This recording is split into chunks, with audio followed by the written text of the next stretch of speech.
Now, I'm often asked by friends and sometimes complete strangers over a dinner table things like, I recently had this cracking in my joint or this grinding type sensation when I go up and down stairs, and it hurts a little bit. Could I be developing osteoarthritis? Now, obviously, there are better things to talk about over dinner, but at times like that, I'm usually grateful that I'm not a colorectal surgeon or a gynecologist. Now, while the question is an important one, I often find it really difficult to answer it. Osteoarthritis is a hugely diverse disease, and the presentations of it in the first instance are incredibly complex. As you'll hear today, this often develops insidiously, and the symptoms can vary widely from person to person, and will obviously depend greatly on what joints are affected. And some of the symptoms that people might experience in the first phase of the disease include things like joint pain, stiffness, loss of function, swelling, that cracking or grinding type noise that we call crepitus. But I guess the most important thing is that the symptoms are really quite varied, and it's really difficult to give a person a clear answer as to whether they have early osteoarthritis or not. And so that's the focus of today's show, is about, what are the first symptoms of osteoarthritis? Really privileged to have in today's episode of Joint Action a wonderful guest, Lauren King, to talk about this really important topic. Lauren's a rheumatologist and clinician scientist at St. Michael's Hospital and assistant professor in the Department of Medicine at the University of Toronto. Hello, Lauren. Welcome to the show. Oh, thanks so much for having me. I'm looking forward to our conversation. Yeah, so am I. And I think there's a lot we can both learn, but also most importantly, share with the community out there that's listening to this. But before we get into the topic, if I may, I just want to get to know you a little bit better. Can you just share with the listeners a little bit more about your background and what a typical day might look like? So by way of background, I'm a rheumatologist. So very simply, that means a physician who specializes in the care of people with arthritis. In my clinical practice, I see, assess, diagnose, and treat people with all different kinds of arthritis, including osteoarthritis. I'm also a PhD trained epidemiologist and implementation scientist. So that means I do clinical research, trying to understand who gets osteoarthritis and why, what are the health outcomes of having osteoarthritis or OA, and what can be done to treat it. And that's the epidemiology side. But I'm also really interested in taking key medical knowledge that's already been generated and ensuring it's optimally put into medical practice in a way that's sustainable. And so that's the implementation science side. So a combination of two worlds that I think is really important and I'm really passionate about. I guess you had a question about what a typical day looks like. And so it's hard to answer that because there's a lot of variety day to day. And I think it's such a privilege of the job I guess we both share as a rheumatologist and scientist. So when I'm in clinic, so Wednesdays are my full day general rheumatology clinic. I get into the office around 8 and I see patients from about 8:30 to about 4:35. And I may be supervising medical trainees like medical students and residents in the clinic. And then after clinic, there's still lots of work to be done. So I spend several hours, finishing up clinical documentation, ordering tests, investigations. And that's really different than a research day or a non-clinical day. And so a non-clinical day is usually a mix of meetings with collaborators, trying to advance existing projects, mentoring trainees. I might be also having meetings where I'm being mentored or I'm meeting with my mentors, participating in committee meetings. And what I try to do on non-clinical days where possible is at least protect some time so I can work on the research projects that I'm trying to advance. So whether it's developing a proposal or doing data analysis or even writing a manuscript. So I hope that gives you a sense of this not so typical day, but what it might look like. It sounds very rich, and this is largely out of personal interest, but how do you manage to quarantine time for the pieces that you want to be focusing on? Is there a special tip or trick that you use?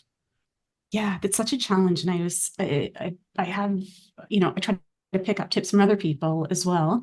And what I've recently started is blocking out time in my calendar.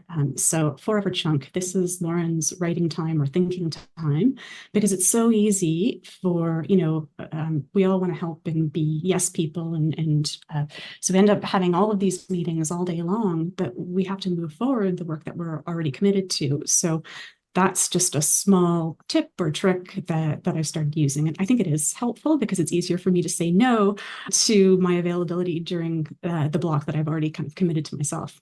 Yeah. And if for people who are out there who are doing this, that's similar to what I do, that, essentially if you create a block, hopefully it'll happen. But if you don't block the time, then, like, doing some form of physical activity or exercise for people that have osteoarthritis, if you don't schedule it, it may not necessarily happen. Lauren, I know you've got a lot of outside interests. So when you're not at work, what do you enjoy doing? Yeah, I'm a runner. And so that's like hardwired into me. So 6 days a week, I get up early and I start my day with a run. And so this might be on my own, and it's a chance to get fresh air, move, collect my thoughts. Maybe I'm like writing a difficult email in my head when I'm out there running. But other days I meet a friend or a group of friends, and it's this like really neat early morning social time. And so that's, yeah, really important to me. Yeah, it's a great passion for those people that do it. And just by way of elaboration on that, to give you a sense of what running means to Lauren, Lauren, where do you live and what's the typical ambient temperature in winter? Ah, So yes, with global warming, we're just hovering around the freezing mark right now. It's pretty mild by Canadian standards. So I'm in Toronto, Canada. It's 3 degrees Celsius today, which is really a balmy winter day. Perfect running weather. Much braver than I'll ever be, but yeah, hats off to you. And Lauren, if you had to describe yourself in 5 words, what would they be? So honest, tenacious, resilient, empathetic, and then I struggle with the fifth.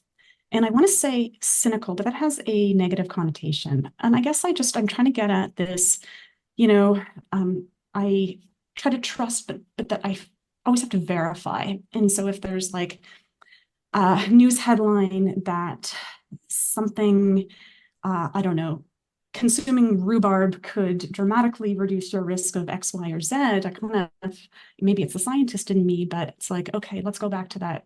Where did this come from? What is the study saying? What are the potential threats to validity there? And so maybe it's just more critical might be the best word, but I don't mean it in a bad way, but that's just kind of who I am.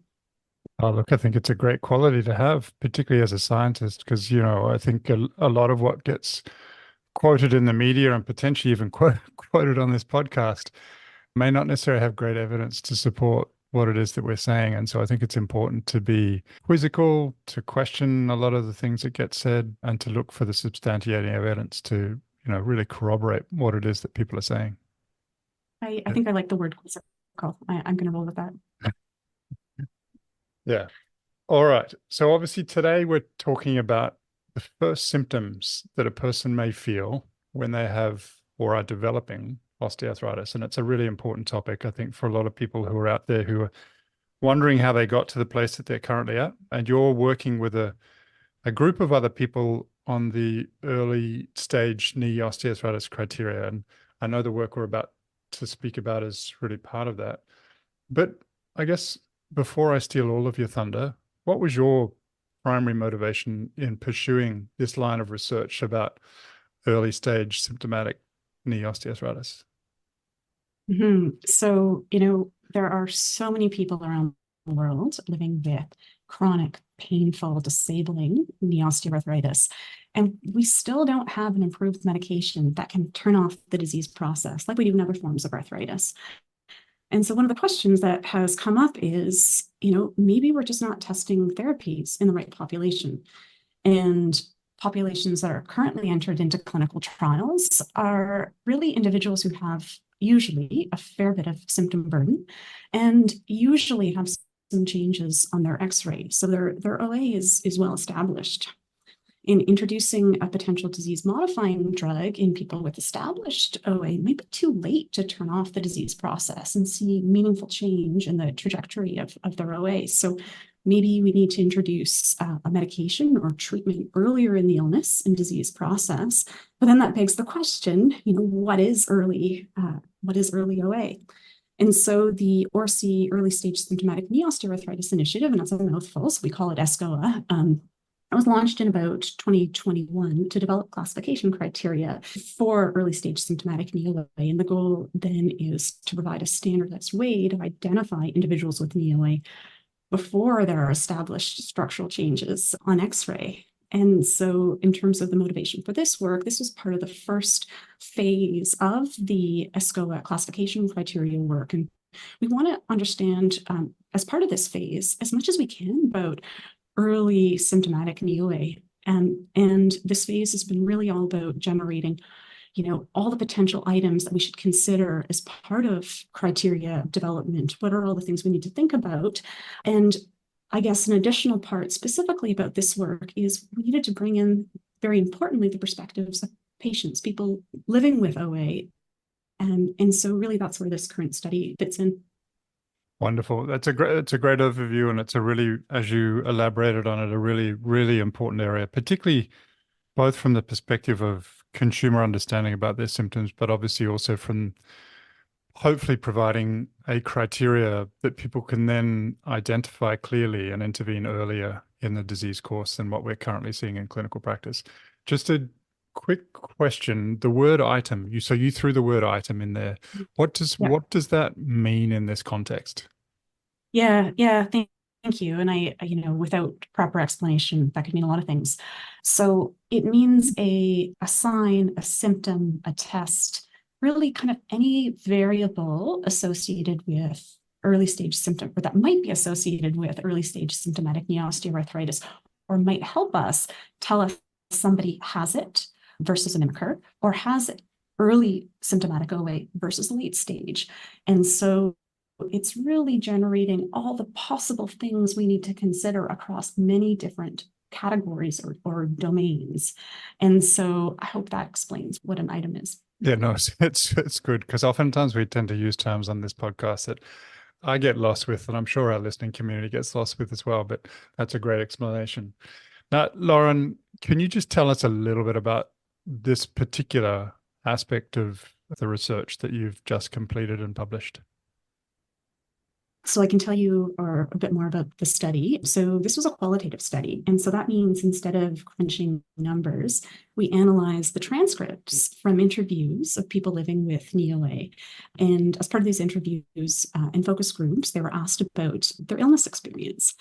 And so there are many different lenses you can take in qualitative research, and we use this lens or methodology of qualitative description. And it's a methodology that's frequently used in health research to understand and describe an individual's experience with respect to health phenomenon.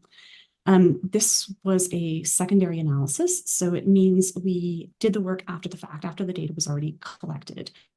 And so we analyzed transcripts of these focus groups and one-on-one interviews that were completed actually in 2006 as part of an international initiative to better understand the OA pain experience. And this was work that was led by Gillian Hawker, with whom I work in Toronto. And as part of these interviews, and these were done in people living with knee OA who are 40 years and older and reported knee symptoms on most days of the past month, they were asked about their first symptoms and experiences with OA. And so we felt that we were sitting on a gold mine, since these original focus groups and interviews were used to really understand the change in the pain experience over time. But nobody had really been diving into the data around the first symptoms, the first experiences, and particularly the symptoms other than pain. We focus on pain, but there are other symptoms that people experience and are really important to understand. What was also really special about these interviews was the international representation. So there were 17 focus groups and 3 one-on-one interviews that were conducted with 91 individuals with knee OA at 5 centers. And so there's 2 in Canada, 1 in the US, 1 in the UK, and 1 in Australia. Wonderful. And there's presumably a mixture of genders in addition to that geographic representation? Yeah, so that's right. So about 2/3 were women, but that's, we see more women than men have osteoarthritis. Yeah. And what did you find? Mm-hmm. So from the data, so across the 20 transcripts, we coded the data, we organized them into categories and developed 4 key themes. And these are really big picture patterns across all of the transcripts. And so we'll go through the themes. The first theme was this insidious and episodic onset of OA. So we heard over and over about the very gradual way that OA kind of creeps up on you.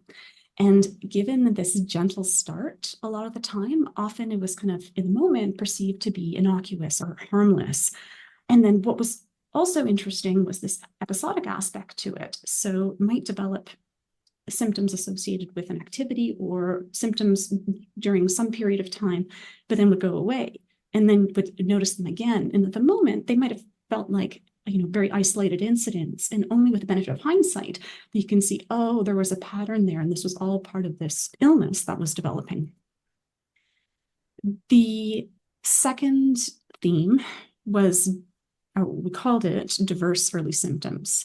And we know OA is a heterogeneous condition, and so maybe we're not surprised, but we heard from a lot of individuals about, some similar symptoms, initially symptoms like pain with high impact activity or following high impact activity or going up and down stairs or around stiffness around the joint.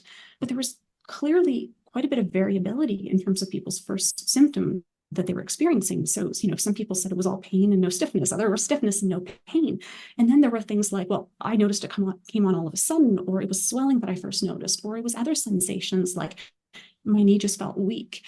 And so found that really, really interesting. The third theme we called must be something else. And I'll have to say, this was I don't know if I'm allowed to have a favorite theme, but this was my favorite theme. And I think it's because I can kind of relate to it. So this theme was really, we heard from individuals that they minimized their initial symptoms. And there was often this denial that this was not part of a chronic illness like osteoarthritis. And so, I'm getting some stiffness at my left knee and I'm telling myself there's nothing there. So I know when I say I can relate to it, that's what I mean. So, many participants would talk about how they would initially rationalize the presence of their symptoms, telling themselves, no reason for alarm. This had to be something I did the other day. Even if I couldn't remember what it was, it's probably going to be something that's going to go away. This couldn't be arthritis, was basically heard multiple times. The fourth theme we called adjustments, and this theme relates to these adaptive strategies that we heard that participants would start to employ right away. They, kind of seamlessly kind of started shifting the way they would perform daily activities or sport, like incorporating periods of rest or, getting out each day, but instead of a run, it would be a brisk walk. And so life didn't seem too different initially. And it was, after a while when people could no longer compensate, that's when the symptoms became more top of mind. And that's often when they would tell us that, okay, there's something there. I need to go seek care. Yeah, fantastic. I mean, it's a great explanation. And as you went through that, it just portrayed an enormous complexity to the initial presentation. And I'm sure the next phase of the work that you're going to do will be similarly complex.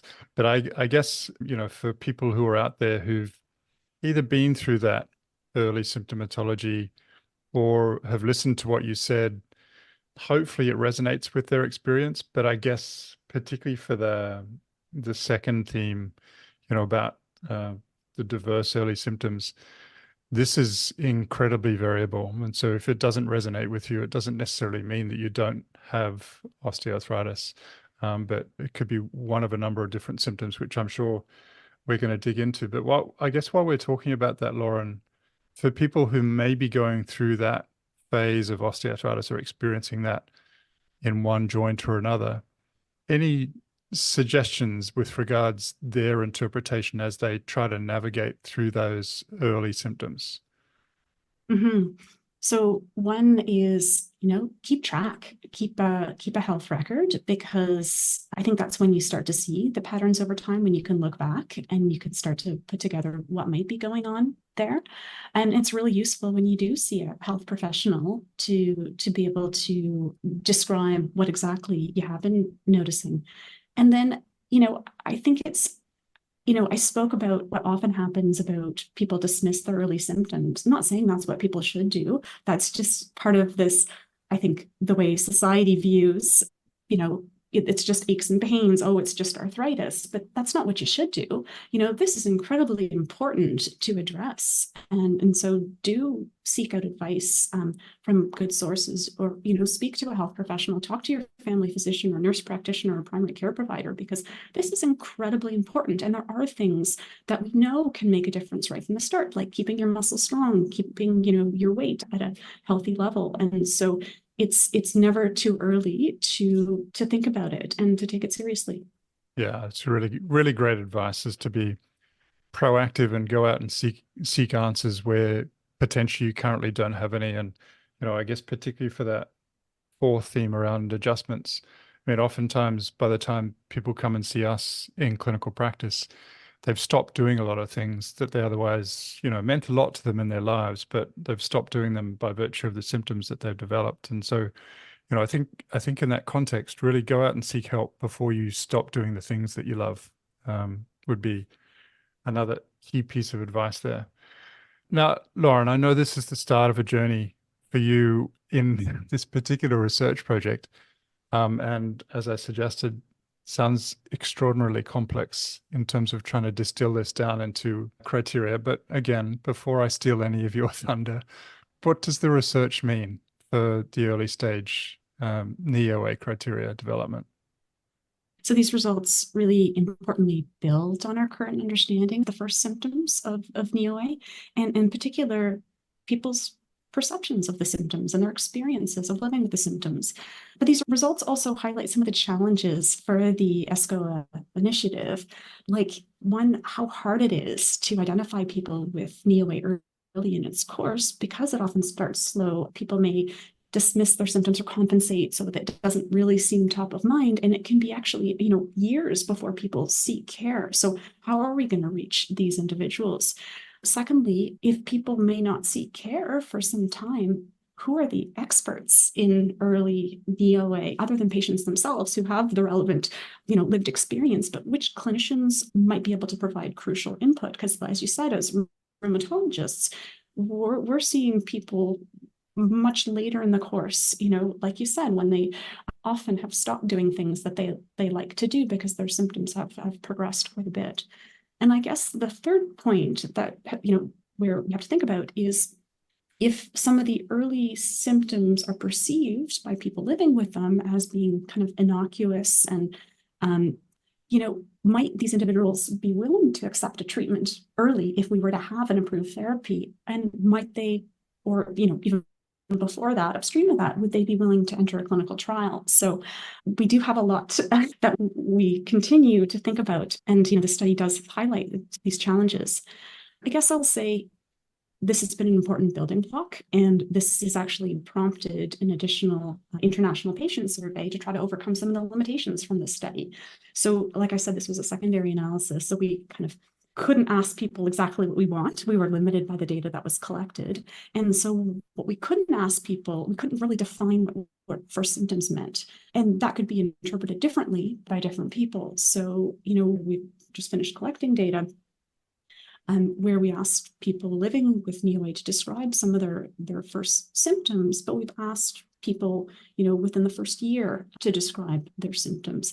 And we've also, checked in with participants to say, how much do you remember, to ensure that the people who are responding are ones that can truly remember their first experiences. But, this is all part of the first phase. We're taking everything that we're learning, and hopefully we'll have just really rich, important data that we're going to be able to, take to subsequent phases. Yeah, such an important area of work, and really applaud you and the team for pursuing this. And it's hopefully something that'll open doors to earlier intervention for people that are developing this disease. And as you alluded to when you were answering that question, hopefully they'll be open to intervention at that time. It's difficult to know. Lauren, is there anything else that you want to say about the initiative, that study, or resources that you'd like to point people towards? So I guess I just want to thank the OA community. I want to thank all of the patients who have participated to date, and we're going to be looking for more input in the future. I want to thank all the clinicians who've been really generous. We finished some other work, including a Delphi, a consensus exercise with researchers and health professionals who treat people with OA. And we've had a wonderful response to that. And so I'm just grateful that the community has really embraced this initiative, because we too feel that it's really, really important work. And, as a community and including our patient partners, I'm really optimistic that we're going to be able to be successful in moving this forward. Right. Yeah. Maintain the optimism, the enthusiasm, and I hope it comes out successful. Now, we might just wrap this up a little bit with some interrogating of you again, a little bit about, some questions that I think are valuable to our community. But if you could do anything to improve health and healthcare, what would you do? Oh, it's And so and hard. you this is the sort of limitless question. So, funding's limitless. You've got a magic wand. You can do whatever you want. Oh, look, as a clinician, I'm constantly seeing the struggles in the system, right? From patients who are unable to secure a primary care provider, to long wait times, to, like in Canada, medicine is practiced really differently in urban centers that are much resourced compared to remote and rural areas. Um, I guess if I, had to pick one area to improve, I think it would be ensuring better preventive care, because I think that often gets underlooked. And so this would mean ensuring that everyone has a primary care provider, improving our funding and access to, weight management programs, to ways that we can help people be physically active. Because as we know, this is a low-hanging fruit, because so many people are less active than what's recommended. And we know that by improving levels of physical activity, we can prevent many chronic illnesses. And for people who have chronic illness, we can, prevent some complications. And so this could make a huge difference, especially if we could do this, in an equitable manner. And we think about knee osteoarthritis, overweight, obesity, and joint injury being key modifiable risk factors for this. I think this really underscores the need for investment in preventive care. And I guess, I recognize how challenging this is, because on like a personal level, you never really know what you prevent by engaging in preventive care. And so I had a patient in clinic with me this week who was telling me about, she was just quite upset that she had developed lung disease, and was telling me about her recent consultation with her respirologist. And she says, I'm exercising 7 days a week. I avoid alcohol. I eat a balanced diet. I've lost weight. Why am I developing a chronic illness? And it's so hard to be able to, I can't enumerate to her all the things that she almost certainly has prevented by making these lifestyle change. So yeah, it's just hard to know all the illnesses that you prevent, because just by virtue of them not happening. So Yeah. it's a No, challenge. no, I think it's so valuable to focus on promoting health and optimizing preventable strategies wherever best we can. And we know that for most of the non-communicable diseases, which are the huge burdens in our community, we spend a lot of time focused on treating diseases, but we don't invest anywhere near as much energy or resource into preventing those through the common factors that you mentioned, whether that be, optimizing weight, increasing physical activity, or whatever it may be. How do you continue to learn in order to stay on top of things within your role? Yeah, constant challenge, right? Because both medical practice and research is constantly evolving. Going to conferences, having discussions with brilliant colleagues, at University of Toronto, across Canada and internationally, have, really fortunate to have wonderful colleagues to bounce ideas off of. And we have hospital rounds, Division of Rheumatology rounds, which continue to be valuable sources of, again, staying on top of things. I do find it easier when information comes to me rather than having to seek out information. So I'm a big fan of, I'm on a email list, evidence alerts. And so this is kind of curated new publications in rheumatology that gets emailed to me kind of twice a week. And so I find that really, really useful. Yeah. It is a deluge though. And I'm amazed at how people tend to stay on top of it, just in terms of the amount of evidence that flows through that's new, that's, hopefully pivotal in our careers and the way we manage patients, but it's an avalanche. Lauren, Oh, totally. what's your primary motivation? Why is it you do what you do? I think at some point it stopped being a conscious choice. Um, It's really is a vocation. And so, being able to help people living with arthritis reduce their pain, improve their function and mobility, and by virtue of that, improve their quality of life is really a privilege, and it's an incredible source of motivation. And in many ways, I see research as an extension of clinical care, where instead of helping someone one-on-one, the work that the team produces has the potential to help huge populations, or if not directly, might inform further work that then can help large populations of people, and that's hugely motivating.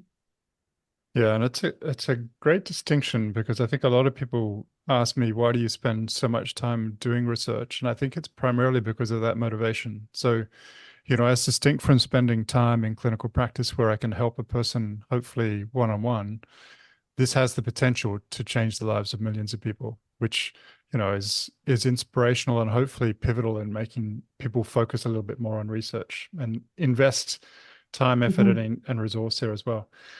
Lauren, is there any one piece of advice, knowledge, or wisdom that you'd like to share imparting? So I think the wisdom, or maybe kind of encouragement that I want to pass on is there's more in you than you know. And I say that because many of the crucially important first-line OA measures take work on the part of the patient. So whether that's exercise or losing weight, these aren't passive treatments, requires an active commitment. And it can be hard to get started with, especially when people are juggling, a bunch of other things in their lives. And we know that's the case for people living with osteoarthritis, but it really is worth it. So there's more in you than you know, and you got this. Yeah, no, great way to close. Lauren, thank you so much for spending some time with us, your passion, your enthusiasm for the work that you do, and hopefully you continue to make the massive difference that you are. My pleasure. Thanks so much for having me. So now everybody's journey with osteoarthritis is incredibly unique, and it's really hard to pigeonhole or bracket people into particular categories based upon that diversity. But the work that Lauren and the team are doing is really to hopefully clearly identify what the early symptoms of osteoarthritis are, so that we can come up with some clear criteria and better inform people in the earlier stages of disease that they may have it and what they can do about it.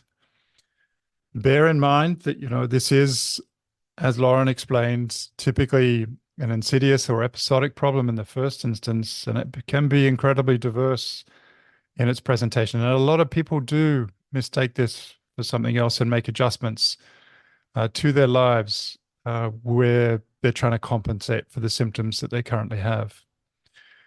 If you are in that boat and you're wondering whether you have osteoarthritis, seek care. See if you do have early symptoms of osteoarthritis. Hopefully the clinicians that you see will empower you upon that journey, identify the risk factors that might be important in you, and get you started on some interventions earlier in that process. Thanks to Lauren, but particular thanks to you for your continued support of the Joint Action podcast. Really looking forward to the opportunity to share some hopefully empowering insights with you again in the near future. But between now and when we next speak, please do take care of yourself. Thanks for listening to Joint Action with David Hunter. If you like our show and want to know more, visit www.jointaction.info. If you have any questions, you can email us at hello@jointaction.info and follow us on Twitter @jointactionorg. This podcast was hosted by David Hunter, edited by Vicky Duong, music produced by Jordan Hunter.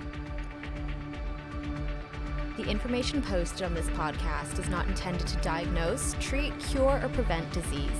Anyone seeking medical advice should consult a health professional.